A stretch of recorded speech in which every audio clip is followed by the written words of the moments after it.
communication et médias. Monsieur le ministre, puisque actualité oblige, la présidence angolaise a annoncé aujourd'hui, mardi, la prochaine ouverture des négociations avec des groupes armés après la visite du président de la République. Est-ce que le M23 et AFC sont aussi concernés par ces négociations? Écoutez, merci pour la question. Ce qu'il faut savoir, et ce que je peux en dire pour le moment, c'est que le président angolais avait une responsabilité dans le cadre de la résolution 2773.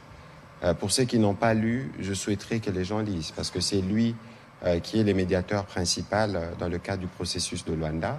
Et il a invité le président de la République aujourd'hui pour lui faire part de l'initiative qu'il a prise. Donc il faudra attendre dans les prochains jours de précisions qui pourront être faites sur comment cette initiative devrait se faire. Donc nous reviendrons pour vous donner des plus amples détails dès que nous les aurons. Voilà. Monsieur le ministre, on va terminer cet exercice, mais il y a quand même une question pendante, c'est la question des FDLR.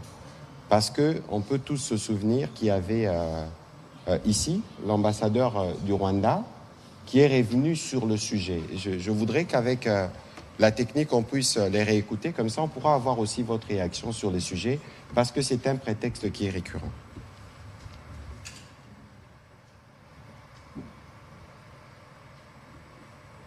En accord avec la technique, on va réécouter ce que disait l'ambassadeur rwandais ici à Kinshasa au sujet justement des FDLR. Nous n'avons aucun intérêt d'attaquer les FDLR aujourd'hui, au moment où les FARDC les ont sérieusement attaqués et ils sont vraiment affaiblis. On en parle très peu. Donc c'est aussi le fruit d'une bonne coopération. Une bonne coopération amène à des résultats qui enlèvent l'élément ou l'épine dans le pied, ou le prétexte, comme on l'appelle ici. Comme aujourd'hui. Voilà, Monsieur le ministre d'État. Merci beaucoup pour le passage de cet élément. Parce que Monsieur Kariga qui parle était l'ambassadeur du Rwanda ici en République démocratique du Congo.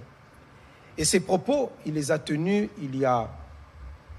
en 2021, je pense, si mes souvenirs sont bons, où, comme vous l'avez suivi avec moi, il dit que les FDLR ne constituent plus une menace existentielle pour le Rwanda. Il y a encore 4 ans. Il ne constitue plus une menace existentielle. Pourquoi? Parce que la République démocratique du Congo a mené des opérations qui ont fait qu'on a réduit la nocivité de ce groupe.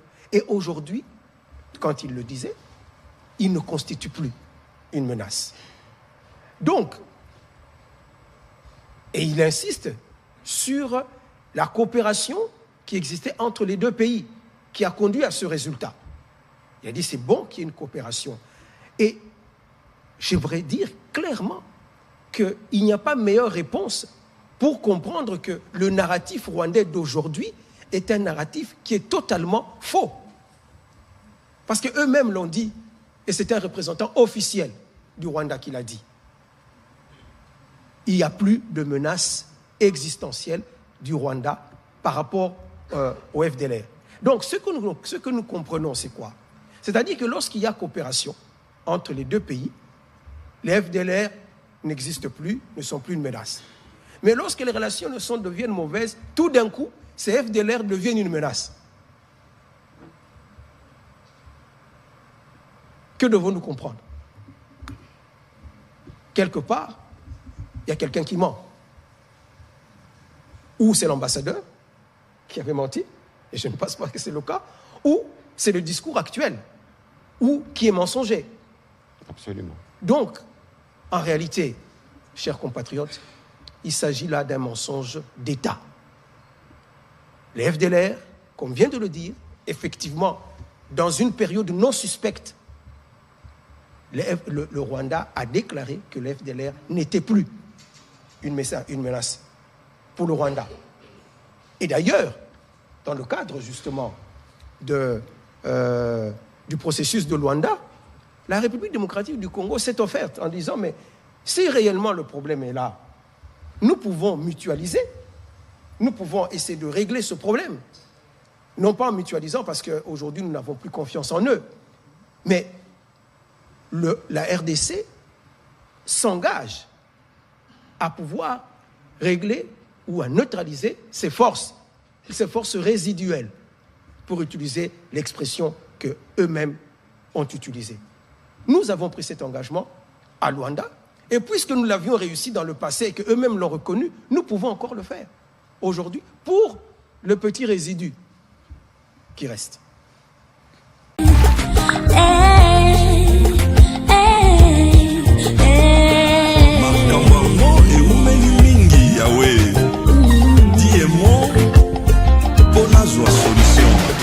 Cette histoire a duré très longtemps. Je demande ton intervention divine. Eh Yahweh, eh Yahweh, eh Yahweh, eh Yahweh.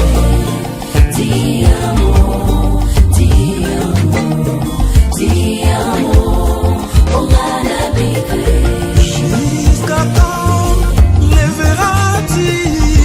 Protège mon âme contre les amiches, ma vie contre les lionceaux. Jésus, je laisse ma vie entre tes mains.